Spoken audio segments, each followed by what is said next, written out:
In a city where dreams often collide with heartbreak, lived a woman named Maria, a hard-working nurse, soft-spoken, kind, and strong. She had spent most of her life caring for others, rarely for herself. After years of loneliness, she finally decided to give love one more chance, this time, through an online dating app. That's where she met Freddy. He had a smile that could melt cold hearts, a voice that felt safe, and words that sounded like music.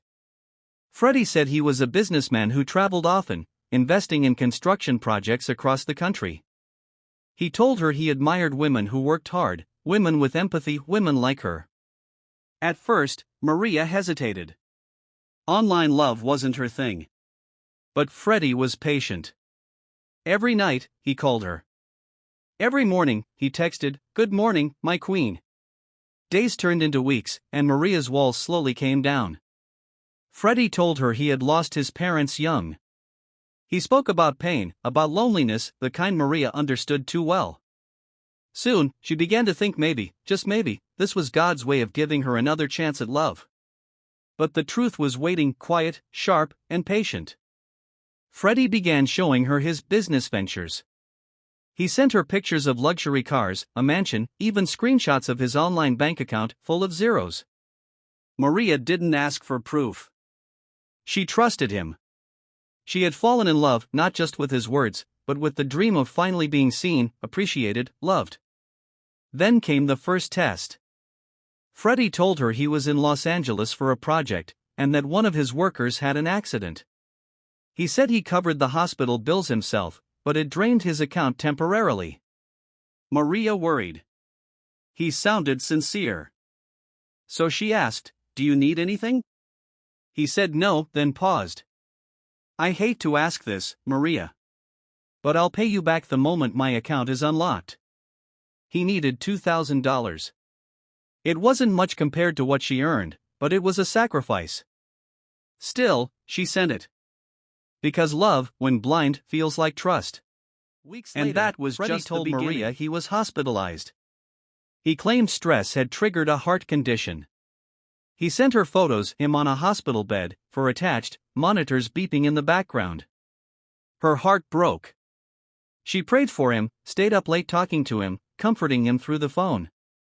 Then he said the doctors needed an emergency operation and his funds were still frozen.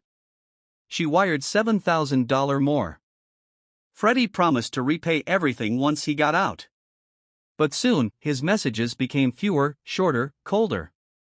When Maria checked the bank website Freddy had once shown her, it said, "This account has been restricted for suspicious activity." Her stomach dropped. Something didn't feel right. She contacted the bank's customer care through the link Freddy had given her, only to realize it wasn't a bank at all. It was a cloned page. Fake. She froze. Every word, every photo, every moment suddenly looked like lies. She called Freddy's number. It rang once, then went off. She tried again. Blocked. Maria broke down. The man who'd said he loved her didn't even exist. Days later, she got an email from someone claiming to be an FBI agent. They had been investigating a network of romance scams targeting women in the U.S. The name Freddy was already on their list. Maria agreed to help. She gave them all the screenshots, the transfers, the fake website link, everything. And that's when the FBI revealed the first shocking truth. Freddy wasn't who he said he was.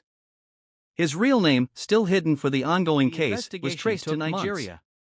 The FBI's cybercrime division worked quietly, tracking the emails, IP addresses, and bank transactions linked to Freddy's fake account. Maria was interviewed multiple times. Each time, she grew stronger, less the victim, more the witness. Agents told her that Freddy wasn't alone. He was part of a romance fraud ring, a group of scammers creating fake identities using stolen photos of U.S. soldiers, doctors, and businessmen. They targeted widows, nurses, and women over 40, women like Maria, who loved deeply. But the FBI was closing in. Then one morning, Maria received a call. "Ma'am, we've located the suspect." In Nigeria, local authorities, in collaboration with the FBI, had raided a cyber fraud hub.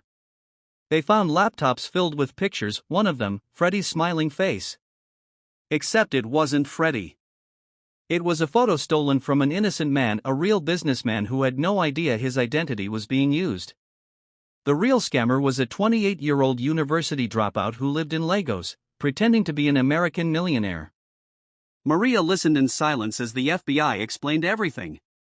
Her heart ached, not because of him anymore, but for herself.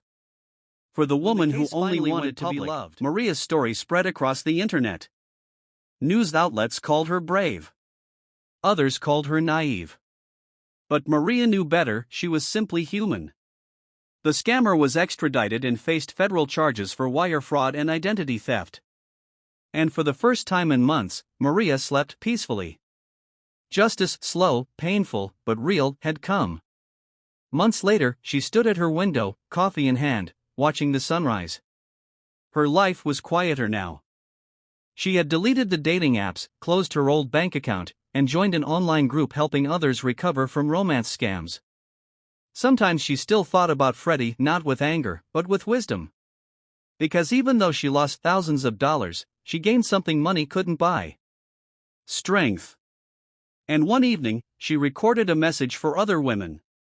Don't blame yourself for loving. Blame those who used love as a weapon.